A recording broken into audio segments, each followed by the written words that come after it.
Você que se liga no YouTube do Barro Preto, muito boa noite. Hoje é quarta-feira, sexta, mas hoje é dia 4. Hoje é dia 4 de dezembro de 2020. Se você está assistindo esse vídeo, essa aula no momento da estreia, se não, bom dia, boa tarde, boa noite, boa madrugada, onde quer e no horário que quer que você esteja, seja muito bem-vindo. Nós estamos aqui em mais uma EBD dos Adolescentes. Estamos em mais uma EBD dos Adolescentes. Meu nome é Vitor Daniel. Sou professor dos adolescentes junto com a professora Edinalva, a Tuta. A gente anda revezando, sempre reveza aqui nas sextas-feiras. Uma sexta-feira é ela, outra sexta-feira sou eu. E nós estamos aqui em mais uma EBD dos Adolescentes, aqui da Igreja Batista do Barro Preto. E antes da nossa aula começar, já quero te pedir para se inscrever no canal. Eu não sei se eu estou apontando para o lado certo do botão, me perdoem.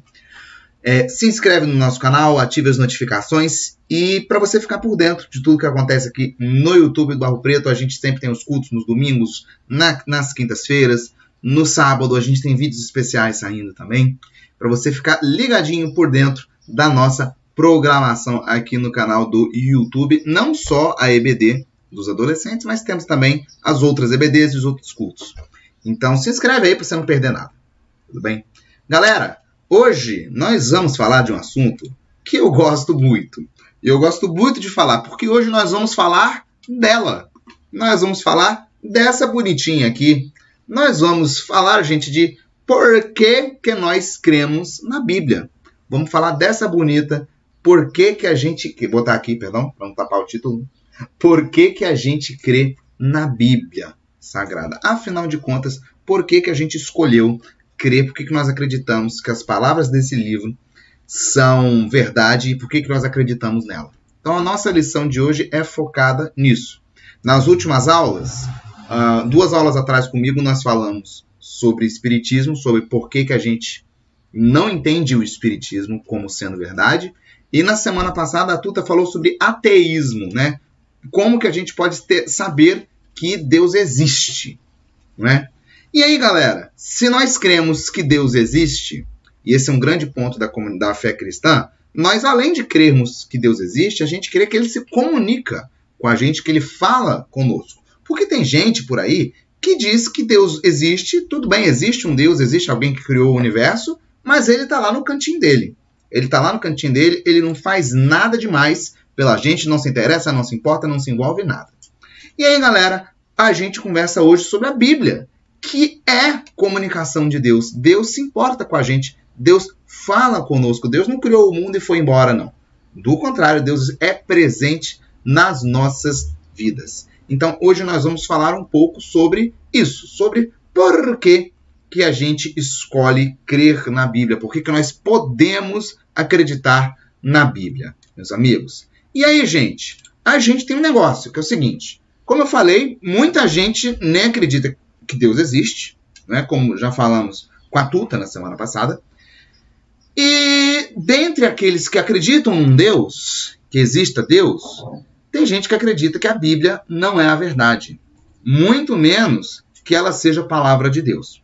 E aí, gente, a gente tem outros livros que o mundo, que a humanidade tem como sagrados, não é? Que é o caso do islamismo, por exemplo. Os muçulmanos, eles tratam o Alcorão como sendo o livro sagrado deles, né? O espiritismo tem o Evangelho de Allan Kardec. A gente tem livros paralelos à Bíblia em outras religiões, como é o caso do livro de Mormon, lá nos Mormons. O hinduísmo tem os livros deles, o Rig Veda e o Bhagavad Gita, ou eu não sei falar o nome, perdão. Você que é hindu e está me assistindo no momento, eu não sei falar o nome do livro. Muito perdão, né? Enfim, a gente tem muito livro. A gente tem muitos livros que são considerados por aí sagrados. Só que a gente sabe, nós que cremos em Deus, a gente sabe que o único livro sagrado de verdade é esse daqui. É esse daqui. É a palavra de Deus. É a Bíblia. E aí, gente, por que a gente crê na Bíblia e não no Alcorão, por exemplo? Né? Como que a gente sabe se a Bíblia é verdade? Né? Será que esse negócio não falha mesmo? Será que ela não tem erro? Como é que um livro de 2000 anos não tem um errinho? Nada. A gente não precisa atualizar a Bíblia, não. A gente precisa remover passagem e fazer atualização do negócio. Será? Será? Bom, é sobre isso que a gente vai conversar um pouquinho no dia de hoje. Crianças, o primeiro ponto que eu quero tratar com vocês é de um aspecto talvez histórico, de que é por que a gente crê na Bíblia e não num outro livro, né? Eu já vou direto a esse ponto que eu acabei de falar, quando eu citei os livros. Porque corre por aí a ideia de que todos os livros sagrados são iguais. É todo mundo sagrado, então tá todo mundo certo, tá certo para alguém, então tá certo. Né? Que são todos verdadeiros, são todos divinos. Né? Que é a mesma coisa, quando a gente pega a consequência de fato, de dizer que nenhum deles é. Se todos são sagrados, nenhum deles é. Vitor, como assim? Gente, pega a Bíblia, por exemplo. A Bíblia e o Alcorão se contradizem.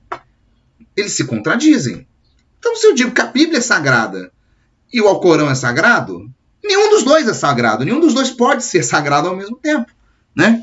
É assim com os outros livros também, as outras literaturas que correm por aí. Como eu falei, o Evangelho de Allan Kardec, o livro de Mórmon, os livros do hinduísmo, enfim. Gente, se eles são livros que têm ideias contrárias uns aos outros, eu não posso afirmar que todos os livros são sagrados. Porque se todos forem reais, se todos forem sagrados, nenhum deles é por consequência, já que eles se contradizem um ao outro. E aí a gente chegaria na conclusão de que, na verdade, não existe Deus. Porque Deus seria muito enrolado, né, para escrever um livro que contradiz o outro. Né? Não. Então, primeiro ponto, não dá para considerar todos eles sagrados, porque eles se contradizem. Tudo bem? Então, primeiramente. Segundo, tem o pessoal do contrário, que diz que não existe livro sagrado nenhum. A gente não segue... Tem gente eu já vi isso, gente, dizendo que é cristão, mas que não acredita na Bíblia, não. E olha assim para a pessoa e pergunto, oi, meu filho, você acabou de entender o que você disse? Porque pensa comigo, velho. A gente só acredita em Jesus, quem apresentou Cristo para nós é a Bíblia. É a Bíblia. Como é que você é cristão e não acredita na Bíblia? Eu fico pensando, desculpa, gente, se você for uma dessas pessoas, por favor, eu não consigo. Minha mente é muito limitada, juro para vocês. Eu não consigo compreender. Porque no meu raciocínio, a gente só descobre o Cristo verdadeiro, a gente só conhece verdadeiramente a Cristo, porque é a Escritura que nos revela, porque ele está na Bíblia. Então, se a gente é cristão, a gente tem que acreditar na Bíblia. Tá bem? E aí, galera? O que acontece? A gente tem alguns motivos históricos para acreditar na Bíblia. Não é só porque assim, a Bíblia é legal e eu vou resolver acreditar. Não. A gente tem comprovação histórica a respeito disso. A gente tem confirmação arqueológica. Se você olha a internet, de vez em quando sai notícia na grande mídia de coisas descritas na Bíblia, lugares descritos na Bíblia, situações descritas na Bíblia, que a arqueologia e a historiografia comprovam. Que eles vão dizer que, sim, aconteceu aquilo ali, a Bíblia retratou uma coisa que aconteceu. Então, a história bíblica é confirmada pela arqueologia. Várias passagens são confirmadas pela arqueologia. A Bíblia, ela convida a gente a verificar os fatos. Eu acho que uma grande frase do reverendo Augusto Nicodemos, se eu não me falha a memória dele, essa frase, que vai dizer assim, Jesus morreu para tirar o seu pecado, não a sua inteligência. Eu acho que é uma frase fenomenal. Porque, gente, a Bíblia, ela nos convida a refletir a respeito dela e a criticá-la, a analisar o seu conteúdo. Ela sempre está nos convidando a chocar, a pegar passagens e confrontar e a analisar. Ela nos convida a um livro passível de análise, sabe? Não um livro fechado que você aceita um dogma e você não questiona. Não. Tanto que quando Paulo chega na cidade de Bereia, os bereanos, lá no livro de Atos, eles analisam a mensagem de Paulo de acordo com o que eles conheciam da Bíblia, com o que eles conheciam na época, que era o Velho Testamento, né, o Antigo Testamento. Eles vão confrontar Paulo com o Antigo Testamento para analisar. Então, a Bíblia nos convida sempre a isso, a refletir, a analisar, a criticá-la. E aí, gente, um ponto muito legal. e muito importante, que é as profecias bíblicas têm se cumprido na história humana. A gente tem várias profecias ao longo da Bíblia que são escritas que foram se cumprindo ao longo da história. Então, por exemplo, eu vou pegar um exemplo que eu gosto muito, que é Daniel. Quando Daniel vai interpretar o sonho de Nabucodonosor, o sonho de Nabucodonosor é uma estátua, né? E aí Daniel vai dizendo, olha, a estátua é feita de vários materiais, a cabeça é de ouro, e aí simboliza, tem a cabeça de vários materiais, até chegar no último, nos pés, que são misturados com ferro e bronze. E aí, gente, é uma profecia a respeito dos impérios que viriam ali na sequência. Então representa o Império Babilônico, o Império Medo-Persa, o Império Grego, o Império Romano e a divisão do Império Romano em Ocidente e Oriente. Se você pega ali a passagem de Daniel. É uma representação, uma profecia a respeito dos grandes impérios da história da antiguidade da humanidade. E aí, meus amigos, o grande ponto é a Bíblia cumpre as suas profecias. Tem várias profecias que são cumpridas. Essa é uma das que eu acho mais legal, até porque foi um sonho de Nabucodonosor. E eu gosto muito dessa história, sempre gostei muito da história de Daniel. Mas ao longo da Bíblia a gente consegue encontrar N passagens. Jesus profetiza a destruição de Jerusalém e N coisas que são ditas na Bíblia que se realizaram. Tá certo? Bom, a Bíblia, e aí eu vou para um lado meio merchandising, é o livro mais lido da história da humanidade. Né? E não seria o livro mais lido da história da humanidade se não fosse, se não tivesse algum nível de credibilidade. Né? Bom, e aí, gente, a gente tem que considerar também o poder espiritual da Bíblia. Né? Porque a mensagem da Bíblia é uma mensagem que transforma. A Bíblia transforma as pessoas. Quantas pessoas não foram transformadas, tiveram a Bíblia transformada ao lerem esses livrinhos? Quantas histórias que a gente já não ouviu falar de gente que vai num hotelzinho, pega aquela biblinha pequena, aquele Novo Testamento dos Gideões Internacionais, e estava num momento de angústia, e lê aquilo, e muda de vida com base naquilo. É um poder de transformação que a palavra de Deus tem, que é inimaginável para uma simples literatura. Se fosse uma literatura humana falha, meus amigos, não teria esse poder de transformação que a gente vê, que a gente observa, que a gente percebe, que a gente testemunha, que essa palavra é viva, ela transforma as pessoas. E aí, galera, só para fechar aqui a parte histórica, tem uma coisa que eu gosto muito da Bíblia, que é a fato da preservação dos seus originais. Porque, gente, hoje em dia é muito fácil, a gente está na era das fake news. Né? É muito fácil a gente digitar qualquer coisa no celular e mandar para os outros dizendo que é verdade. Muito fácil. Só que na época que a Bíblia foi escrita, não era bem assim, não. Não era bem assim, não. Na época que o Novo Testamento... Eu não vou nem no Antigo Testamento. Vou no Novo Testamento. Na época que o Novo Testamento era escrito, gente, a gente tinha uma massa de população analfabeta. Analfabeta que não sabia ler, não sabia escrever. Aliás, tinha gente que sabia ler, mas que não sabia escrever. Tinha essa divisão, né? Porque hoje em dia a gente é alfabetizado, a gente lê e escreve. Naquela época, não. Você aprendia a ler. Escrever era uma coisa assim, para pouquíssimos. Tanto que existia a profissão de escriba. Existia essa profissão. As pessoas eram pagas para escreverem. Primeiro, porque muito pouca gente sabia escrever. E segundo, porque era muito caro. Era muito caro você ter o material necessário para escrever, papiro, tinta, os produtos necessários. Era muito caro. Então, era pessoa contratada, paga para aquilo ali. Então, para você escrever alguma coisa na época do Império Romano, que foi a época que foi montado o Novo Testamento, você contratava alguém. Era um serviço. Não era qualquer um que chegava e rascunhava qualquer coisa, não.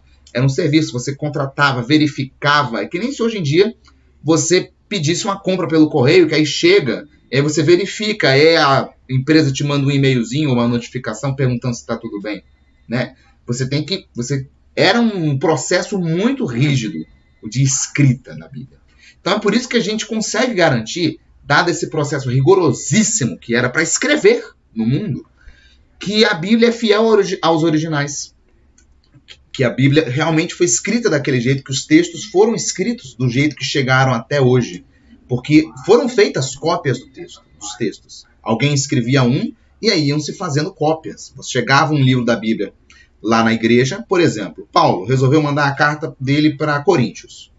Os crentes de Coríntios recebiam e contratavam alguém para copiar aquela carta. Para copiar. Porque aí eles mandavam para outra igreja. E foi assim que as igrejas foram recebendo os livros do Novo Testamento na época. Era uma igreja contratando gente para copiar e mandar para outra. Tudo bem? Não era muito fácil escrever. Ninguém, um cidadão normal não escrevia. E aí, galera, isso preserva. Isso é um poder de preservação do documento original. A gente pode ter certeza da fidelidade do texto. O texto é como ele foi escrito. É como ele foi escrito naquela época, gente. E aí, galera, sempre que a gente observa os princípios bíblicos, e eu vou deixar claro aqui, os princípios bíblicos são aplicados na vida de uma nação, de algum país, a gente vê as coisas dando certo. As coisas dando certo. Sempre que os princípios da Bíblia. Uma coisa é você dizer que acredita em Deus. Uma coisa é dizer que Deus é mais importante que tudo na sua vida. Outra coisa é você agir, de fato, com os princípios da Bíblia. E aí, pessoal? Sempre que a gente observou isso ao longo da história, as coisas deram certo. E aí, galera, de novo, nenhum livro tem esse poder de transformação. E é fácil dizer que nenhum livro na história da humanidade pode ser equiparado à importância da Bíblia. Nada se compara à Bíblia. Então a gente tem toda essa argumentação histórica, arqueológica, documental, de que o que está escrito aqui é verdade, que o que está escrito aqui é correto. Não é? E aí eu me pergunto, na verdade, por que ainda tem gente que não entende isso? Que não consegue compreender que a Bíblia, com todo esse poder de transformação que ela exerceu ao longo da história da humanidade, de tudo que ela foi capaz de operar, de tantas vidas que ela transformou, e que a gente pode ter certeza que é do jeito que está escrito, não foi ninguém que inventou isso, não. Ninguém que chegou aqui e resolveu imprimir um livro hoje em dia, que hoje em dia você tem uma impressora na sua casa e imprime, se você quiser. Não, a gente sabe que isso daqui é verdadeiro, isso aqui é real, e isso daqui é a palavra de Deus. E aí, galera, a Bíblia é a palavra de Deus. O que a gente tem escrito aqui na Bíblia é o que Deus escolheu para que a gente recebesse, né? A fim de que a gente pudesse conhecê-lo melhor, meus amigos. A gente pode conhecer Deus melhor através da Bíblia. E aí, gente, eu gosto muito de pegar passagens bíblicas nessas horas, porque a Bíblia ela fala de si mesmo. Ela fala de si mesma um pouco. E, de novo, não é porque a Bíblia diz que é a palavra de Deus que a gente acredita que ela é a palavra de Deus. Não, senhor. A gente não acredita. Seria muito fácil, né? Eu só acreditar na Bíblia dizendo, a Bíblia diz que ela é a palavra de Deus, então ela é. Não é assim. Não é? Vocês viram que existe argumentação, uma base de argumentação muito boa, como eu já comecei com vocês agora, para a gente dizer que sim, esse negócio é a palavra de Deus. Esse negócio, eu não estou falando da Bíblia. Mas que a Bíblia é sim a palavra de Deus, por tudo que a gente já conversou aqui. E aí, gente, a Bíblia, quando ela se refere a si mesma, ela vai se referindo, a gente pode ter certeza de várias coisas. A primeira delas é que Deus não mente. Né? A Bíblia é a palavra de um Deus que não mente. Como está escrito em Tito 1, capítulo 1, versículo 2, que está aí na telinha. Ó, na esperança da vida eterna, que o Deus que não pode mentir prometeu antes dos tempos eternos. A Bíblia é a nossa certeza de salvação. E Deus não mente. Deus não é homem para que minta. Né? E esse Deus que não mente, ele nos prometeu a vida eterna, meus amigos. Ele nos prometeu a salvação. E aí, gente, a Bíblia ela resplandece, digamos assim, a autoridade de Deus. Ela nos mostra quem é Deus. E tem um texto que eu gosto muito, que eu vou colocar aqui também, que é lá em Êxodo 3,14, quando Moisés se encontra com Deus no Monte Sinai. E aí Deus diz para Moisés, Moisés, eu vou te mandar lá para o povo, tá? E etc. E Moisés fica meio assim, meio acabrunhado, meio nervoso, meio indeciso, meio inseguro. E aí Moisés pergunta para Deus: "Ó Deus, Senhor, mas o que eu vou dizer para esse povo que eles não vão acreditar em mim quando eu disser que foi o Senhor que me mandou?" E aí Deus responde isso para Moisés. Respondeu Deus a Moisés: "Eu sou o que sou." E essa frase, para mim, gente, ela é fantástica. Eu sou o que sou. E disse mais: "Assim dirás aos filhos de Israel: Eu sou me enviou a vós." O eu sou me enviou para vocês. Eu sou o que sou. Gente, esse nome, esse título que Deus se dá, né? Aquele que é. É um título muito forte. Quando a gente pensa, alguém diz eu sou, por exemplo, eu sou Vitor, né? Eu sou o Vitor, né? Deus diz, eu sou o que sou. Ele é, ou seja, eu sou aquele que é. Eu sou o único que é. De fato, eu sou o que é. Eu sou o que sou. Eu sou o eterno, o inabalável, o único. Não tem ninguém além de mim, ninguém antes, ninguém depois. Existe eu. Então, a Bíblia nos mostra essa autoridade de Deus. E ela reflete essa autoridade divina. Tanto que ao longo da Bíblia a gente tem várias passagens em que Deus diz, assim diz o Senhor. Né? E a gente pode reconhecer a autoridade divina na Bíblia. E aí, galera, tem um texto muito bacana, que é o de 2 Timóteo, vou colocar aqui também para vocês, que é assim: toda a escritura é inspirada por Deus e útil para o ensino, para a repreensão, para a correção, para a educação na justiça, a fim de que o homem de Deus seja perfeito e perfeitamente habilitado para toda boa obra. Meus amigos, toda a escritura é inspirada por Deus e é proveitosa, ela é útil, ela tem poder para fazer grandes coisas na nossa vida, como está aí no texto e como a gente pode testemunhar. Então, sim, esse livro aqui, ele é inspirado por Deus, meus amigos e minhas amigas. E aí a gente, às vezes, se pergunta, eu pelo menos me perguntava isso, sobre a necessidade do Antigo Testamento, por exemplo, né? Porque os judeus, por exemplo, os judeus não creem na Bíblia, eles acreditam no Antigo Testamento, né? Nós cremos no Antigo e no Novo Testamento. Agora, galera, lá no Novo Testamento, a gente tem várias vezes Jesus citando o Antigo Testamento. Se você procura nos Evangelhos, sobretudo, a gente tem muitas vezes em que Jesus cita passagens do Antigo Testamento, que ele valida o Antigo Testamento, sabe? Porque eu vejo gente dizendo assim, não, o que vale é só o Novo Testamento. Só é tudo pela graça. Não tem nada certo. O Antigo Testamento é conta da carochinha. Não. Aquilo ali é real também. Aquilo ali é a palavra de Deus, tão poderosa quanto o Novo Testamento. A gente não pode ficar de preconceito contra o Antigo Testamento, não, minha gente. Não podemos, não.